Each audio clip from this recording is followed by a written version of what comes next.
The red button. Why? Hit the red button now. I don't want to. I don't record.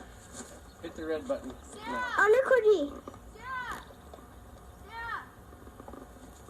Dad's a pervert.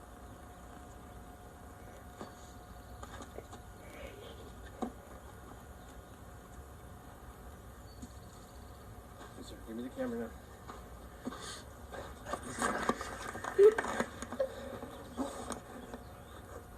And you're still recording. Alyssa is stupid moron. Alyssa's a stupid moron.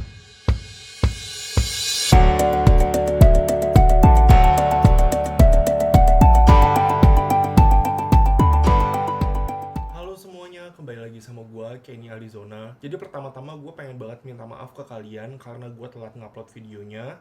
Sebenarnya tuh udah dari minggu lalu gue pengen bikin videonya, cuman karena ada masalah teknis, AirPods yang biasa gue pakai itu rusak. Hari Sabtu tuh gue udah coba cari ke toko-toko di Ratu Plaza dan Senayan City, toko yang jual mikrofon gitu. Nah cuman nggak ada sama sekali. Dan hari Sabtu juga itu tuh gue langsung pesan lewat online kan mikrofonnya, dan baru bisa dikirim hari Senin. Makanya gue hari ini baru bikin videonya lagi, karena gue nggak ingin bikin video dengan kualitas yang kurang gitu kan. Kalian juga nontonnya juga jadi nggak enak kan. Jadi ya ini gue baru bikin lagi videonya. Jadi pada video gue kali ini gue akan menceritakan ke kalian tentang kasus hilangnya wanita yang bernama Alyssa Terni yang kemudian terungkap melalui aplikasi TikTok. Nah sebelum gue ceritain kasusnya lebih lanjut ke kalian, bagi kalian yang baru pertama kali mampir ke channel gue atau udah sering mampir tapi belum subscribe, saran gue klik dulu tombol subscribe-nya dan nyalakan notifikasinya supaya gue termotivasi terus untuk membuat video untuk kalian. Dan bagi kalian yang udah subscribe, gue berterima kasih banget ke kalian karena gue jadi semangat banget nih untuk bikin video-video baru.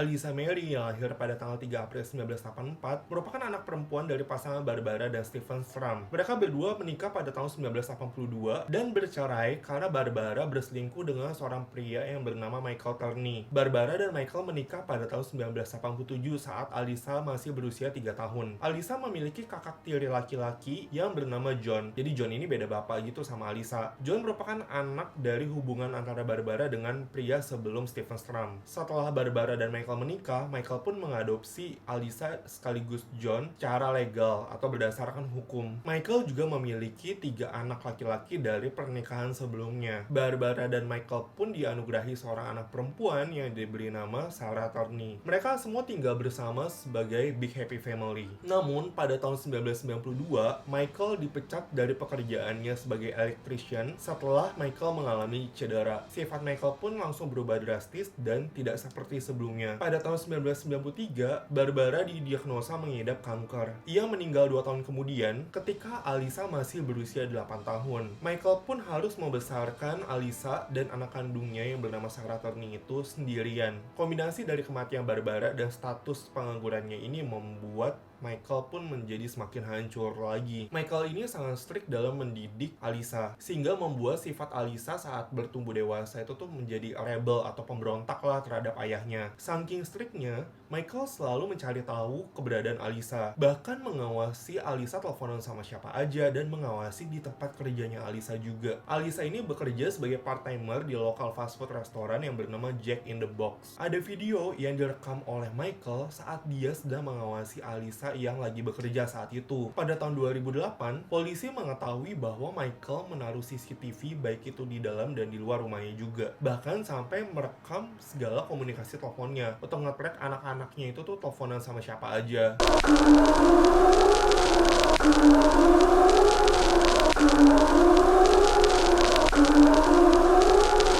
Alyssa terakhir kali terlihat di rumahnya di sekitar Bell Road dan 34th Street di Phoenix, Arizona pada tanggal 17 Mei 2001. Jadi Alyssa ini hilang di saat di hari terakhir dia bersekolah di Paradise Valley High School. Jadi Alyssa ini tuh hilang ketika dia masih berusia 17 tahun. Ayah tirinya, si Michael Terni ini, mengatakan bahwa Alyssa itu pulang sekolah lebih awal dan Michael bersama Alyssa pun pergi makan siang lalu pulang. Michael mengatakan bahwa saat dia sedang makan siang bersama Alyssa itu tuh mereka berdua sempat berantem kecil lah marah karena Alisa banyak minta hal-hal yang menurut Michael itu tuh berlebihan. Saat mereka balik ke rumah pun, akhirnya Alisa tuh masih tetap kesel sama ayahnya dan dia pun langsung pergi ke kamar. Alisa ini sering curhat melalui surat terkait dengan isi hatinya. Pada tanggal 26 Oktober 1999, Alisa pernah menulis surat yang menceritakan bahwa dia dan ayahnya sedang bertengkar hebat. Ayahnya bilang kalau misalkan Alisa ini udah gak mau lagi tinggal di rumahnya, ya udah silakan si Alisa itu pergi dari rumah tersebut. Tapi Alisa ini gak punya tempat untuk pergi. Ayahnya ini tuh sempat ceramahin Alisa tentang betapa brengseknya kakak-kakaknya si Alisa ini. Ayahnya gak mau berbicara dengan Alisa pagi ini, dan ayahnya gak tahu kenapa masih mau nganterin Alisa untuk berangkat ke sekolah. Alisa sudah bersama dengan pacarnya yang bernama Mike selama 4 minggu dan 2 hari. Michael meninggalkan Alisa sendiri di rumah pada jam 1 siang dan pergi untuk lanjut kerja dan sekaligus menjemput adiknya si Alisa ini yang bernama Sarah Turney di sekolah. Saat ayahnya ini gak di rumah, Michael mencoba untuk menelpon Alisa, tapi tidak ada jawaban dari Alisa. Ketika Michael kembali ke rumah pada pukul 5 sore, Alisa sudah pergi dan Alisa ini meninggalkan surat yang menginformasikan Alisa pergi untuk melarikan diri ke California. Michael mengatakan Alisa ini menelpon Michael seminggu sesudahnya dari telepon umum di California, tapi dengan cepat Alisa ini menutup teleponnya dan ini menjadi jejak terakhir dari Alisa. Pihak berwenang awalnya itu tuh bilang kalau misalkan kasus Alisa ini sebagai kasus pelarian dan percaya bahwa si Alisa ini tuh beneran ada di California atau sebenarnya masih bisa aja ada di Phoenix, Arizona. Tapi ada something fishy yang dicurigai atas kepergian Alisa. Alisa meninggalkan $1.800 di rekeningnya dan dia meninggalkan make up, sisir rambut, kunci rumah, dan handphone Nokia-nya juga di rumah. Alisa ternyata membawa ransel hitam saat Alisa ini pergi dari rumah. Alisa ini terkenal sangat dekat dengan teman-temannya, sangat dekat dengan keluarganya, dan bahkan sangat dekat dengan pacarnya. Tapi setelah kepergian Alisa ini, gak ada satupun dari lingkungan Alisa tuh yang dihubungi oleh Alisa. Pada tahun 2006, seorang pria Florida mengaku bahwa dia melakukan kejahatan terhadap Alisa. Pria Florida ini bernama Thomas Heimer. Jadi Thomas Heimer ini bilang ke penjaga di penjaranya bahwa dia telah membunuh Alisa Turney. Jadi Thomas Heimer ini ditangkap di Gary, Georgia hanya berapa bulan aja ketika Alisa menghilang. Namun saat itu dia ditangkap itu bukan karena dia membunuh Alisa. Saat itu Thomas Heimer ini sedang mengendarai kendaraan pribadi milik seorang perempuan yang bernama Sandra Goodman yang ditemukan dalam kondisi tercekik, ditikam, dan terjepit di bawah tempat tidur di sebuah hotel di Fort Lauderdale. Thomas Heimer ini menerima hukuman seumur hidup atas kejahatan yang dia lakukan pada tahun 2003. Jadi setelah dia ditangkap tahun 2003 itu, 3 tahun kemudian dia bilang ke penjaga penjaranya kalau misalkan dia itu tuh telah membunuh Alisa. Namun setelah diinterogasi lebih lanjut lagi oleh polisi Phoenix, cerita Thomas Heimer ini tuh dianggap salah dan tidak dapat dipercaya. Belakangan bahkan dia mengakui kepada pihak berwenang kalau misalkan dia mungkin aja salah, kalau misalkan dia itu tuh sebenarnya dia nggak ngebunuh Alisa Turney. Jadi teman-teman Alisa ini tuh menggambarkan Alisa itu tuh selayaknya dengan remaja yang normal pada umumnya lah, remaja yang ingin selalu mencoba hal-hal baru dalam hidupnya. Teman-temannya bilang kalau misalkan Michael itu tuh merupakan orang tua yang benar-benar strict banget sama Alisa. Bahkan suka menggeledah barang-barang Alisa, memantau si Alisa ini teleponan dengan siapa, dan duduk di luar restoran tempat dia bekerja untuk mengawasi Alisa. Polisi juga menemukan surat kontrak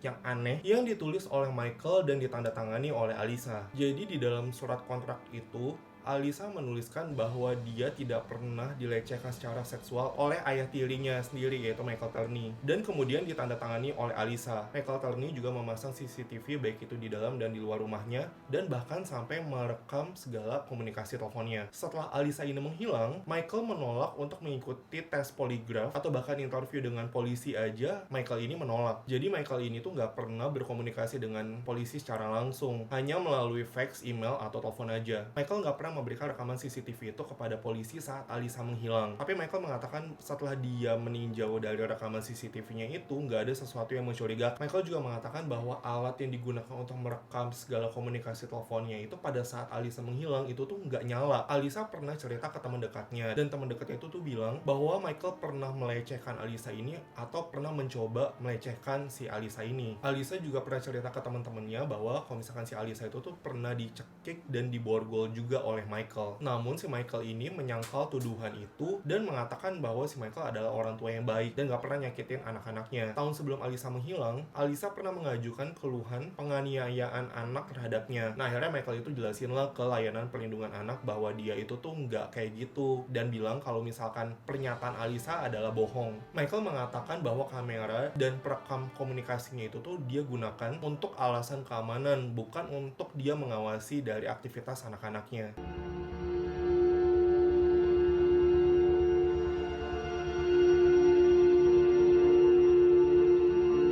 Pada Desember 2008, polisi mengeluarkan surat perintah penggeledahan di rumah Michael Turney dan rumah di seberang jalan tempat tinggalnya Michael Turney untuk mencari bukti atas kasus Alisa ini. Penyelidik menemukan banyak bukti rekaman video Alisa di rumahnya saat rumahnya itu tuh digeledah yang berasal dari tahun 1980-an. Tapi yang saat Alisa itu tuh menghilang itu tuh nggak ada videonya sama sekali. Saat rumahnya digeledah, polisi menemukan 19 senapan serbu berkaliber tinggi, 2 peredam suara buatan tangan, 1 van berisi kaleng bensin, dan 26 alat peledak buatan tangan yang berisi bubuk mesiu dan juga paku atap. Penemuan ini diklaim oleh polisi sebagai bahan peledak terbesar yang ditemukan dalam sejarah Departemen Kepolisian Phoenix. Lebih dari 100 tetangga itu tuh diinterogasi oleh polisi dalam rangka mencari bukti atas kasus hilangnya Alisa.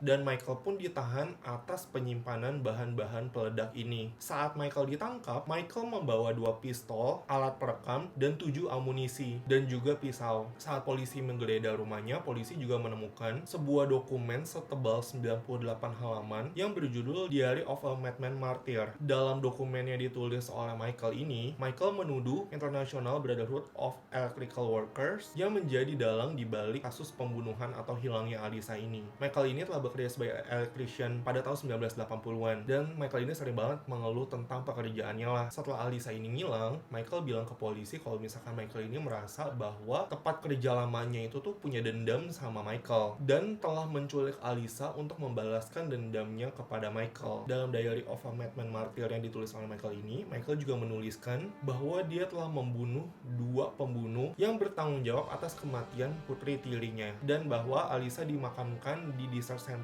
California. Michael juga nulis kalau misalkan dia itu tuh akan meledakkan Aula Serikat sebagai balas dendam dan dia juga akan melakukan bunuh diri. Polisi menghentikan rencana Michael ini di saat yang tepat. Dalam sebuah interview antara Michael dengan ABC News, Michael bilang kalau misalkan bom itu tuh bukan punya dia, tapi dia ngaku kalau misalkan emang dia tuh udah punya rencana untuk bunuh diri untuk memberi perhatian terhadap hilangnya Alisa ini. What are you planning to do? Just bring attention to Alyssa. How are you going to do this? Take a shotgun and blow my head off. That's what I tried to do in '94. And what about the firecrackers and the bombs and the explosives? What bombs? You mean a few little flash things that would make some noise, just to make noise? You can't kill anybody with a pipe bomb unless you stick it down their throat. Police say you were going to bomb the local union hall. Sure they did that because they don't understand that you can't take that building down with a bomb. You can't burn it down. It's an You weren't going to inflammable do that? building. What? You weren't going to do that? Not in the least bit. Why? I'm going to murder a bunch of innocent people? That sounds insane. You're not capable of killing your stepdaughter. I didn't kill my stepdaughter. I'm not capable of killing my stepdaughter. Pada Maret 2010, Michael mengaku bersalah atas kepemilikan 26 bom pipa yang tidak terdaftar. Dia dijatuhi hukuman maksimal 10 tahun penjara. 2 anak Michael yang bersaksi saat pengadilan itu bilang kalau misalkan Michael itu tuh bukan orang yang kejam. Namun, hakim mengutip laporan bahwa sebenarnya tuh Michael mempunyai gangguan kepribadian paranoid. Seorang psikolog forensik yang juga bersaksi di pengadilan mengatakan bahwa si Michael ini merupakan orang yang berbahaya dan memiliki kemungkinan besar untuk berperilaku kekerasan di masa depan.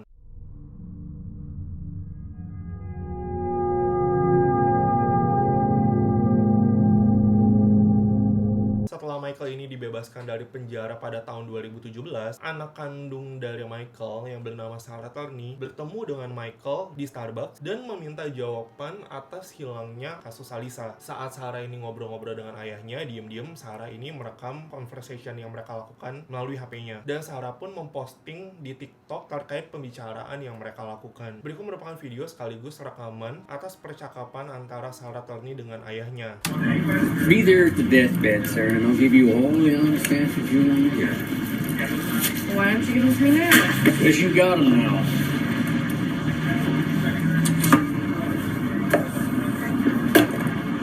then why are you making me this offer to go to your deathbed? I don't know, Sarah. What are you looking for? Sarah Turney ini mencoba selama beberapa tahun untuk mencari tahu apa yang terjadi dengan kakak tirinya ini yang hilang pada tahun 2001. Sarah mulai join grup Facebook, membuat akun Instagram, dan membuat blog yang bernama Justice for Alyssa. Ia juga melakukan interview dengan lokal dan nasional media. Jadi emang si Sarah Turney ini tuh berusaha mati-matian untuk mencari tahu tentang kasus hilangnya Alyssa ini. Jadi tujuannya Sarah untuk interview dengan para media itu tuh supaya kasus ini nyebar luas. Jadi semakin ada chance gitu loh untuk kasus ini balik lagi dinaikkan ke pengadilan saat itu. Bahkan Sarah juga membuat podcastnya sendiri yang bernama Voices for Justice yang dibuat pada tanggal 20 Juni 2019 untuk menyelidiki peran ayahnya dalam kasus hilangnya Alyssa. Voices for Justice ini bisa didengar secara gratis di Apple Podcast dan juga di Spotify. Pas gua research tentang kasus ini, gue juga udah dengerin podcastnya dia di Spotify sih, dan itu benar-benar lumayan panjang. Durasinya itu sekitar 45 menit sampai 1 jam, dan Sarah ini tuh percaya kalau misalkan ayah ini memiliki peran dalam hilangnya Alyssa ini. Sebagai persiapan untuk membuat kasus ini semakin menyebar luas lagi, Sarah mengumpulkan semua informasi yang dimiliki polisi tentang hilangnya saudara perempuannya ini. Dia pergi ke Departemen Kepolisian Phoenix untuk mengambil semua catatan kepolisian terkait dengan kasus hilangnya Alyssa. Tebal dokumen kasusnya Alyssa ini aja mencapai 3.000 halaman. Setelah Sarah ini dapetin berkas-berkas kasusnya, ia sadar bahwa cerita ini tuh nggak pernah diceritain secara lengkap. Ada begitu banyak hal yang nggak diketahui orang-orang. Bahkan bagi Sarah Turney pun banyak hal yang dia pun baru tahu saat dia membaca berkas dokumen yang setebal 3.000 halaman itu. Lalu ia mulai mencari jawaban dengan menggunakan TikTok. Sejak April 2020, Sarah mengupload video di TikTok tentang dugaan ayahnya yang memiliki peran dalam hilangnya Alyssa. It's not easy being the disappointment of the family, but someone had to do it. So here the fuck I am. Sarah juga ingin menggapai kaum muda yang belum pernah mendengar kasus hilangnya Alyssa ini. Sarah menggunakan hashtag Justice for Alyssa di video TikTok yang dia upload. Makin lama tuh kasusnya makin heboh, sampai-sampai followersnya Sarah di TikTok pun sampai 1 juta. Dan Sarah sering banget ngupload video tentang kasusnya si Alyssa ini. Pada tanggal 29 Juni 2020, Sarah memposting video kenangan dirinya bersama dengan Alyssa dan juga ayahnya. Di video itu terekam bahwa Alyssa mengatakan kepada Sarah bahwa ayahnya adalah seorang pervert atau cabul. Michael yang mengetahui bahwa dirinya sedang direkam oleh Sarah segera mengambil kameranya. Saat Michael mengambil kameranya itu, Michael sembari videoin Alyssa sambil bilang, "Lihat, ada orang yang bodoh." Perkataan Alyssa di video ini sejalan dengan pernyataan teman dekatnya Alyssa yang mengatakan bahwa Alyssa sempat dilecehkan oleh ayahnya sendiri, Michael Turney.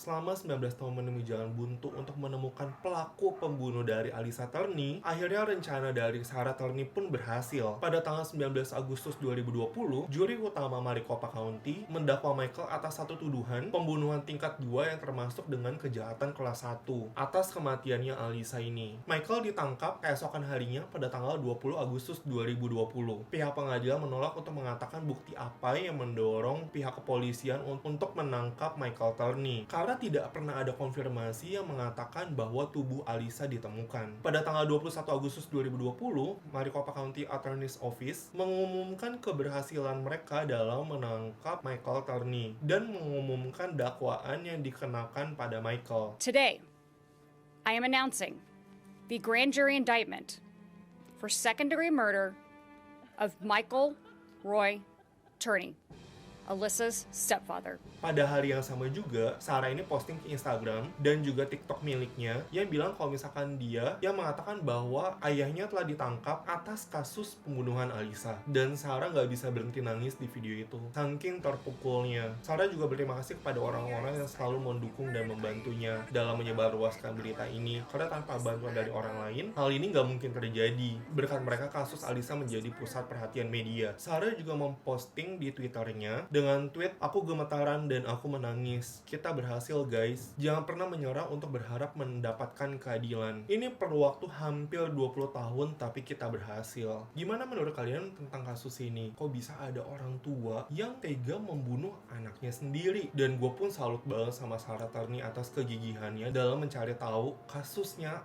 Alisa ini. Karena pas gue dengerin podcastnya itu, Sarah Turney bener-bener kecewa banget dengan polisi saat itu. Karena gak ngeladenin permintaannya Sarah supaya kasus ini tuh diangkat lagi. Sarah ini sampai-sampai ngorbanin kerjaannya. Bahkan atasannya dia pas dia masih kerja pun bilang, kalau lu masih kayak begini terus, itu bisa ngerusak karir lu sendiri. Atasannya tuh bilang kayak gitu ke Sarah. Bahkan Sarah pun masih tetap yaudah gak peduli. Dia pengen mencari keadilan untuk kakaknya. Ini sesuatu yang miris sih, karena Alisa itu tuh sangat sayang banget sama Sarah, adiknya. Dan anak masih usia 17 tahun tiba-tiba hilang dan bahkan tubuhnya pun gak ketemu. Itu gue bingung sih, maksudnya caranya si Michael untuk membunuh Alisa tuh kayak gimana sampai bener-bener badannya pun gak ada. Nanti kalau misalkan ada berita terbaru tentang kasus ini, gue bakal update lagi deh. Gimana menurut kalian tentang usaha yang Sarah lakukan dalam mencari tahu hilangnya kakaknya ini? Kalian tulis ya komennya di bawah. Nah, itu merupakan video gue kali ini. Bagi kalian yang suka dengan video gue, jangan lupa untuk klik tombol like dan share-nya ya. Dan jangan lupa juga bagi kalian yang belum subscribe, klik dulu tombol subscribe-nya dan nyalakan notifikasinya supaya gue semakin termotivasi lagi untuk selalu buat konten-konten seru untuk kalian. Kritik dan juga ide-ide untuk konten selanjutnya kalian bisa tulis di komen di bawah ini ya. Sampai jumpa di video berikutnya, bye bye.